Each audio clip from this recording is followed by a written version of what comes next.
New mic and thumbnail format, we're getting there. Let me know what you'd think and hit some other buttons while you're down there if this guide helps you out. So, they changed Lake of Shadows with the 30th update. The boss has more health now, but then they also buffed Sleeper enough to make it god tier with a fairly simple setup, which is double Warlock with Sleeper and a Hunter or Warlock on Stasis with Divinity. For the Titan mains, Thundercrash and Bubble are solid options here. Resonant Siphon is your best friend on Stasis, but with Well and Thundercrash, Focusing Lens and Particle Deconstruction are your bread and butter. Well increases damage by 25% in addition to turning your shots into ability damage, which Focusing Lens increases by another 25% to targets affected by stasis. Particle Deconstruction is another 40% at 5 stacks, and Divinity is also 25% more damage while turning their entire hitbox into critical damage. You put all that together and it's a lot of percent. If this setup sounds familiar, it is mostly the same setup that's being used to one-phase the boss of Grasp of Avarice on Master difficulty. Your choice of primary and secondary is pretty flexible. I tend to gravitate towards Vorpal being the single best role to take into GM hands down, but having a fusion rifle is also ideal here to build Particle Deconstruction before you annihilate something with Sleeper. For armor mods, Protective Light is pretty standard in Grandmaster, and to feed it I combine Elemental Charge with Fire and Ice and Quick Charge on an Arc Chest for the ready speed, but if it's your first time in there, I'd recommend a Void Chest with Void Resist and taking charge instead. The snipers do Void damage, and Void Resist will save you from getting one shot sometimes. If they get a headshot on you, no amount of Resist or Resilience can save you, so the best way to avoid dying to snipers is to learn their spawns and not get shot by them to begin with, unfortunately.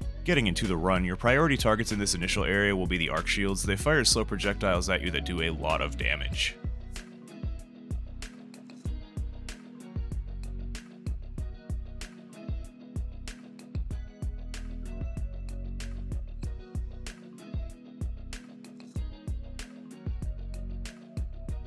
If you have someone on Divinity, they're going to be the one calling the shots. I was fortunate enough to have a Divinity guy with good communication, but your visual indication is the blue beam means annihilate this guy.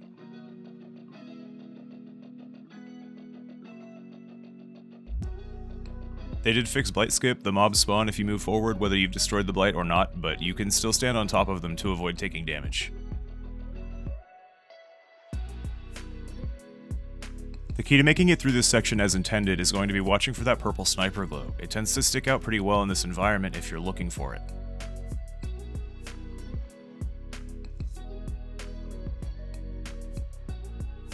It's helpful to let your team know if you're running something that requires finishers. If you're not, just to familiarize you with what that means and what benefits come from playing around it. The person on Divinity is probably going to be running Special Finisher to keep their Divinity ammo up, and Aeon Exotics are in the meta, which gives heavy ammo to teammates from finishing powerful enemies. So if someone says they're running Special Finisher or Aeons or they need finishers, sometimes it's best not to delete your targets. These Taken Darkness bolts do damage more than once as they pass through you. Don't stand in front of them.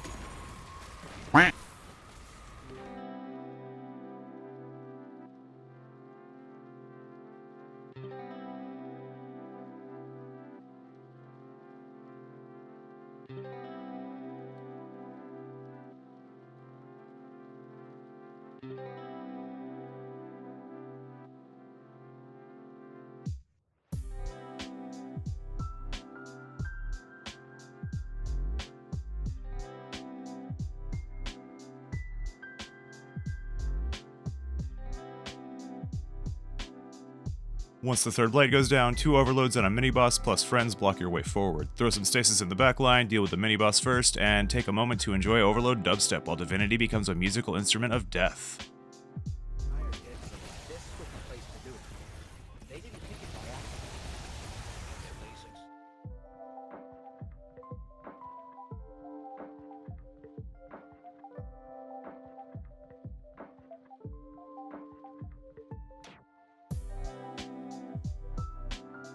If you're running the Stag, get in the habit of opening with your Rift rather than saving it until you need it. A lot of the time in GM, having it down before you need it will save your life. You'd rather have it and not need it than need it and not have it.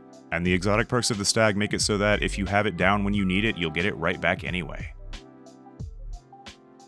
After some mobs and a couple solar shields with a mini-boss that opens the way forward, you'll reach the outside area. 2 Unstoppables are waiting right outside the door, and the best way to avoid losing any revives is to lure them into the doorway. If you do see them charging their shield, do what you can to line yourself up in a way that makes sure you get launched down the hallway. It's not uncommon for the attack to hit you through the wall, and the initial burst of momentum is enough for you to die on impact when you collide with the wall.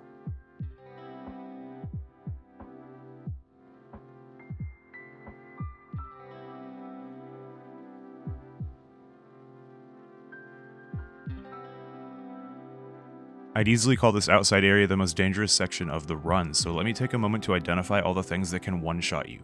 There's 4 snipers. This one I'm aiming at in top mid is the only one that's close enough to get a shot on you, and there's an overload up there also. There's 2 more back there with the boss, and another one out of sight on a lower platform with another overload.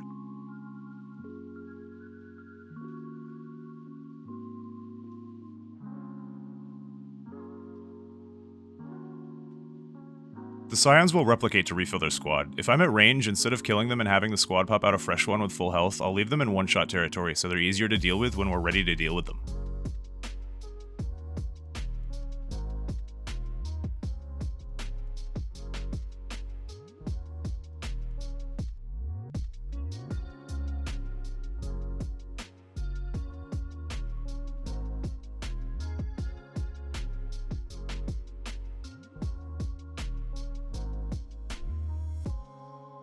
This pair of champions can cause some casualties, especially if the miniboss is still up.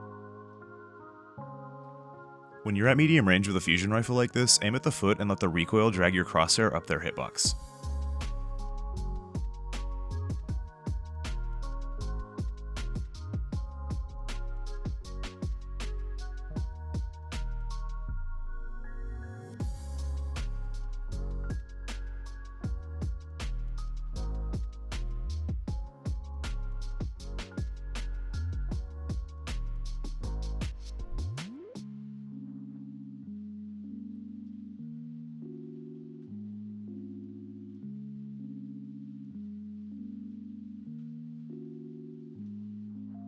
Hot, hot, hot, hot! Hot, hot!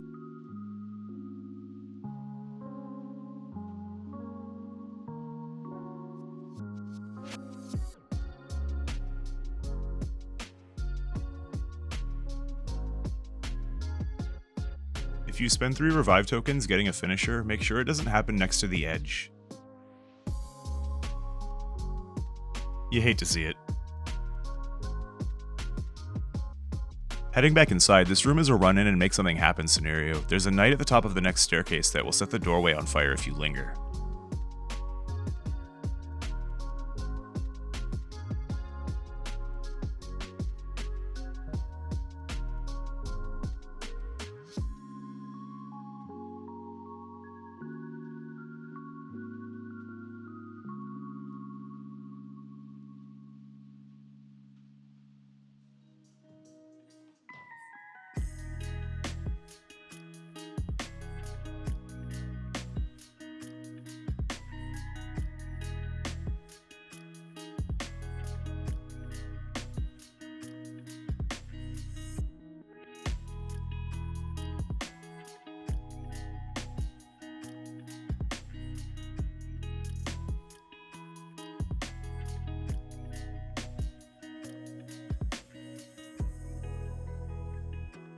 Try your best not to die in the corruption on the ground in here. The only way you can be revived out of it is if you're close enough to a spot where well can be placed without the sword being inside the corruption. Otherwise it kills you before you can move. Alternatively, you'll get teleported to the boss room once your team makes it there. And the only thing standing between you and the boss is 3 overloads.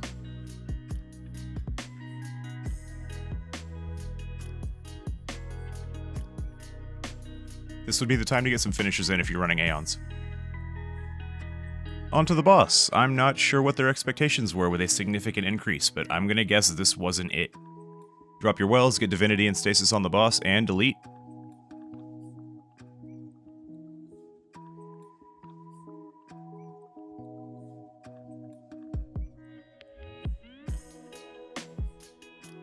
And that is Grandmaster Lake of Shadows. Good luck in there and subscribe for more Destiny 2 content.